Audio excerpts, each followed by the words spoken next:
Hey, what's going on, everybody? This is Tyrone back with Tech Life, and this is very interesting. Now, the title could be misleading, so let me explain. The title, and this is another great article by Light Readings, Mike Dano, so I will leave that in the description down below so you guys can check it out in its entirety. And you may really want to check it out after this. But the title says, Verizon won't catch T-Mobile with C-band, meaning the total spectrum amount that both carriers will have after the C-band auction 107. So T-Mobile is set to still have far more spectrum after the fact that Verizon spends the 35, 40, or 44 billion or whatever they're going to spend on this auction. So T-Mobile is still going to have the dominant position in spectrum after the fact. So there are some interesting points in this article. Again, I'll leave it in the description so you guys can check it out. But the analysts did say that in order for Verizon to have come out on top in the spectrum position, and that would have only been by about 16% more, they would have had to buy the entire 280 megahertz nationwide, and that would have cost $96 billion. And there's no way that would have happened. There's no way for Verizon to justify that. If they spent 40 or even 45 billion, there's going to be a lot of questions. A lot of people are going to question that. A lot of the investors and the higher ups are going to question, how are you going to recoup this investment? And even after that, they're still going to be behind in total spectrum to T-Mobile, and At&T the same. At&T is going to be behind as well. And then even if there's more auctions in the future up and coming, Verizon is likely not going to invest because they still are going to be heavily invested in deploying C-band and trying to recoup that investment. So other than millimeter wave, if you do consider that, Verizon is likely to not be in the better spectrum position throughout the entire 5G era. T-Mobile likely is going to have that on lock. And if they really want, their debt position is not as bad. On this next 2.5 auction, they could potentially buy more if they're allowed to bid. The fact that they also potentially bid on C-band and likely got C-band, and I'm saying that again because they are addressing analysts, the media, and investors next month. So, and that's after the auction 107 is fully complete. So I do think they bought some C-band. So with that total, even excluding out of the equation low band, they're still going to have more mid-band than any other carrier. So it's going to be very interesting. They could dominate this industry. I mean, they could be very, very, very dominant. They could be the new network on the block. Now, again, that is long-term talk. Short-term, mid-term, it's going to be a back and forth.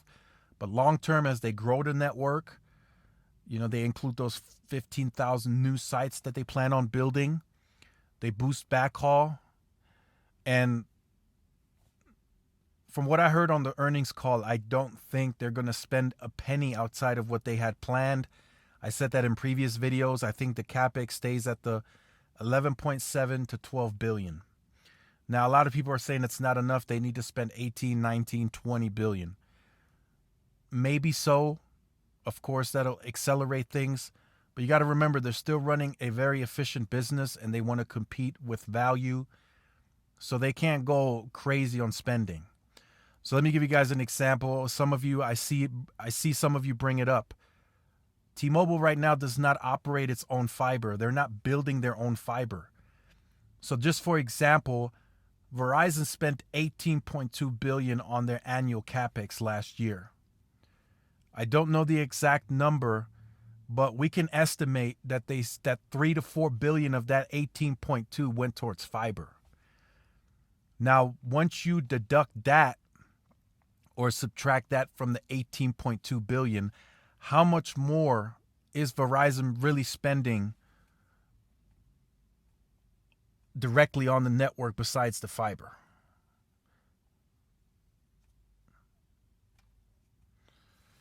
They might be spending roughly around $2 billion more versus T-Mobile. And that's just, like I said, that's a rough estimate. It could be more. They could be spending $5 to $6 billion right now, ramping up on fiber. T-Mobile is not paying that. So that $12 billion is going straight to the network. All of it. Tower upgrades, new sites, small cells where they are doing those. Backhaul, they'll have to come to agreements with third parties, and they'll have to, come to an agreement. They'll have to pay their operations. Their OPEX is likely going to increase, of course, but I think they can very easily justify that in a lot of markets. They can look, the home internet is booming. We need it. So I think that's easily justifiable here. They're switching from the Spectrum tenant, third-party fiber, to AT&T. So they're looking to increase backhaul because Spectrum cannot supply the needs of the backhaul that T-Mobile needs or wants. So they're looking to go 5-10 gigs, and I know for a fact that Spectrum can't supply that. So it has to be AT&T in this market.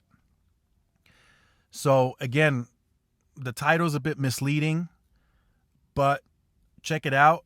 There are some graphs in this article that'll show you how dominant of a Spectrum position T-Mobile is likely to still have even after C-band and Verizon spending what they're going to spend and AT&T spending what they spend. T-Mobile is a pure wireless player. They said that many of times. Media is going to help them keep people within the ecosystem, and home internet is going to boost revenue and profitability. And that's a very clear and straight message to the market. Many of you were likely able to decipher that a long time ago. And I think T-Vision is a decent product that gets the job done for the price. As long as they don't increase pricing over the next, let's say, 3 to 4 or 5 years, I think they'll be okay. If they do increase, I hope it's very slight, maybe $5-10. But other than that, I think it's a solid product. I'll be reviewing that as well. But again, I just wanted to make this, as this is a very interesting take. T-Mobile Spectrum dominance.